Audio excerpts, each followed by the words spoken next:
नमस्कार दोस्तों, मैं स्टडी विथ राजन से राजन कुमार। यह इलेक्ट्रिकल इंजीनियरिंग का क्वेश्चन है। क्वेश्चन देखिए, 1 नंबर क्वेश्चन क्या कर रहा है इंग्लिश में। यहाँ पे देखिए, हम हिंदी में पढ़ के बताएंगे, आप लोग इंग्लिश में अपना देख लीजिएगा।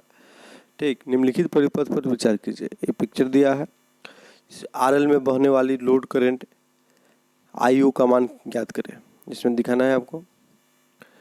उसके बाद 2 नंबर क्वेश्चन इंग्लिश में यहाँ पे है, फिगर देखिए।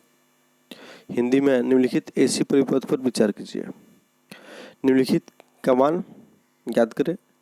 रिसोनेंस की स्थिति में आवृत्ति, रिसोनेंस की स्थिति में परिपथ धारा आई, दोनों बताना है आपको।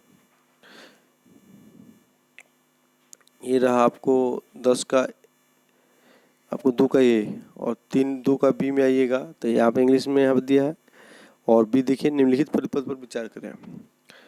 यहाँ पे पढ़ लीजिए अपना, मैथ के लैंग्वेज में दिया है। ठीक, 3 नंबर देखते हैं। 3 नंबर में क्वेश्चन 3 का ये क्या कर रहा है, सभी तरह के इलेक्ट्रोमैकेनिकल इंडिकेटिंग और रिकॉर्डिंग इंस्ट्रूमेंट के नाम लिखे तथा उनके सिंबल बताएं।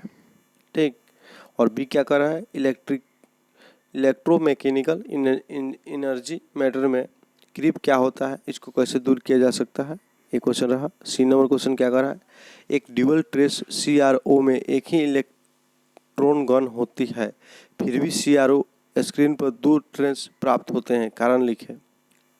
डी नंबर क्वेश्चन है, CRO स्क्रीन पर प्राप्त लिसे जोअस चित्र से आवृत्ति का मान कैसे ज्ञात किया जा सकता है, विस्तार से स्पष्ट करें। 4 नंबर क्वेश्चन है, NPN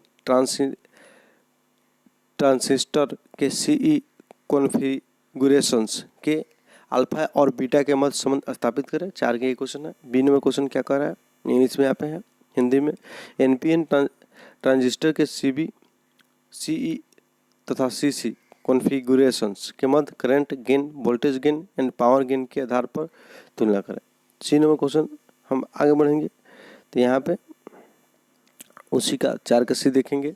555 टाइमर IC या OP-AMPO IC पर आधारित स्टेबल मल्टीविब्रेटर की संचालन प्रक्रिया का वर्णन करें तथा आरेख बनाएं। 5 नंबर क्वेश्चन क्या कर रहा है, पॉजिटिव फीडबैक तथा निगेटिव फीडबैक परिपथों में क्या अंतर होता है, ये बताना है। और 5 का बी क्या कर रहा है, TTL परिपथ के पैसिव पुल अप तथा एक्टिव पुल अप में क्या अंतर होता है, बताना है। सी नंबर क्वेश्चन क्या कर रहा है, ट्रांसफार्मर की no load current full load current की तुलना में 2% से 5% होती है, जबकि प्रेरणी मोटर के लिए 70% तक हो सकती है, कारण लिखें, ये बताना है।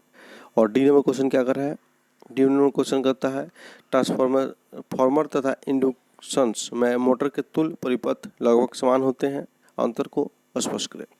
6 नंबर क्वेश्चन करता है, तो असमान ट्रांसफार्मर समानांतर में कनेक्ट किए गए हैं, दोनों ट्रांसफार्मर अपनी क्षमताओं के अनुसार समानुपातिक रूप से धारा करते हैं, इसके लिए इसेंशियल कंडीशन लिखें। बी नंबर क्वेश्चन क्या कहता है, 2 साइनोक्रोनस जनरेटर के साइनोक्रोनिजेशंस हेतु कौन से तरीकों का उपयोग किया जाता है, किसी एक तरीके का विवरण लिखें। सी नंबर क्वेश्चन क्या कहता है, सिलेंड्रिकल रोटर साइनोक्रोनस जनरेटर के रेगुलेशन के निर्धारण हेतु कौन से तरीकों का उपयोग किया जाता है, कौन से तरीके रियलिस्टिक है, ये बताना है। खंड 2 में आते हैं हम लोग क्वेश्चन, तो यहाँ पे देखिए इंग्लिश में फुल क्वेश्चन यहाँ पे 7 का ए है, 7 का ए का हिंदी यहाँ पे मिलेगा आपको, देख लीजिए लोग। ठीक, चलिए बी नंबर देखिए, यहाँ पे मैथ के लैंग्वेज में है, अपना पढ़ लीजिए लोग। ठीक, सी में आते हैं हम, सी में फिगर है इंग्लिश में, और हिंदी में आपको वहीं सेम क्वेश्चन। यहाँ पे इंग्लिश में 8 के है, और 9 नंबर क्वेश्चन यहाँ पे, भले 8 का एक ए नंबर क्वेश्चन जो है यहाँ पे हिंदी में।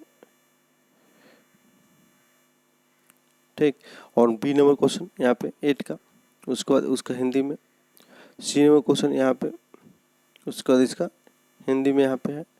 ठीक, 9 नंबर क्वेश्चन इंग्लिश में हिंदी में दोनों में है, यहाँ पे पढ़ लीजिए अपना। बी नंबर क्वेश्चन देखिए। ठीक, सी नंबर क्वेश्चन आपके सामने है, हिंदी इंग्लिश दोनों में। D number question Hindi English दोनों में है। पार्ट बी में आइएगा तो 10 नंबर क्वेश्चन क्या ये क्या कर रहा है, एक 3 फेज इंडक्शन मोटर को चालू करने के लिए प्रयुक्त 3 फेज स्टार डेल्टा स्टार्टर के कार्य को साफ चित्र के माध्यम से समझाया। बी नंबर क्वेश्चन क्या कर रहा है, a single phase induction motor के तुल्य परिपथ का कोर लॉस के साथ उनके बिना रेखाचित्र बनाया जाए, समझाइए। ये बताना है। सी नंबर क्वेश्चन जो है वो आपको देखिए मैथ के लैंग्वेज में लिखा है, पढ़ लीजिए आप लोग, इंग्लिश में यहाँ पे है, हिंदी में यहाँ पे है।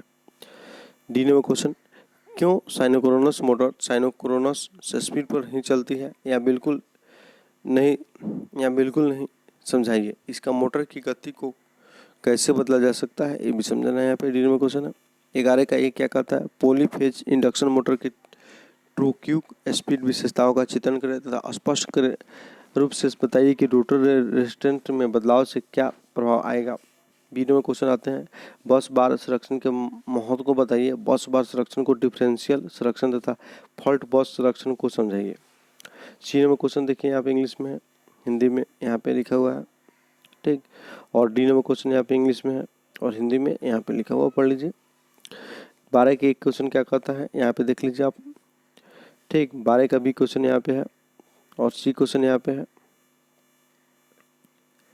पार्ट सी में आते हैं तो पार्ट सी में एक नंबर क्वेश्चन जो क्या कहता है, एक डिफरेंशियल्स एम्पलीफायर का योजनाबद्ध आरेख बनाएं, इसके कार्य प्रणाली को समझाइए और उनके विभिन्न फिगर्स ऑफ मेरिट को निकालें, इसके विविध अनुप्रयोग का अवलोकन भी करें।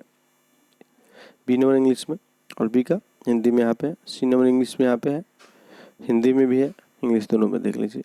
14 नंबर क्वेश्चन आते हैं, यहाँ पे है ए नंबर 14 का बी यहाँ पे आपके सामने है इंग्लिश में, ठीक। और उसका हिंदी यहाँ पे है। और 15 सी नंबर देखिए, हिंदी इंग्लिश दोनों में है। 15 का एक बी,